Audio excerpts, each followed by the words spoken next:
we feel right now like, well, we almost feel sometimes like we're on the losing side, don't we? That's not the end of the story. What God is doing today will greatly surprise us.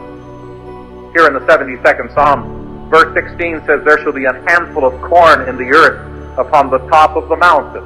What a strange place to grow corn. Well, down in South America, there's a handful of corn growing on a mountaintop, isn't there? From the corn of wheat that fell into the ground and died, that it might not abide alone, what a mighty harvest there will be. May I tell you a little story for your encouragement? We had our brother Carl Lehman at our assembly, and he told a story about a young missionary going to South America. He was in the Miami airport waiting for his flight, reading a little magazine, and there was an article describing some horrific event, and on the top, the word "why" in red. He tore off the title, and he wrote a little note to his mother and said, "Mother, we don't always understand why, but the Lord knows why." Put it in an envelope and sent it off to his mother.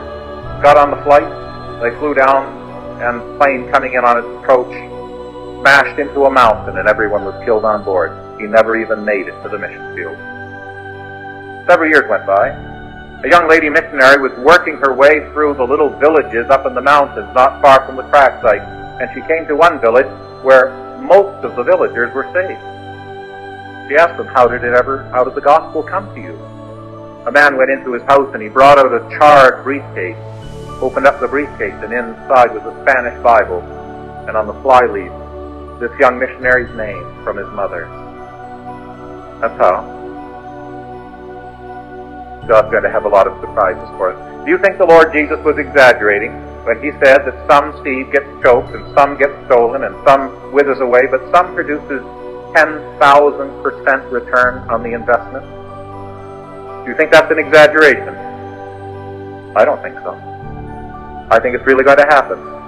And we will be tremendously surprised at what the harvest will be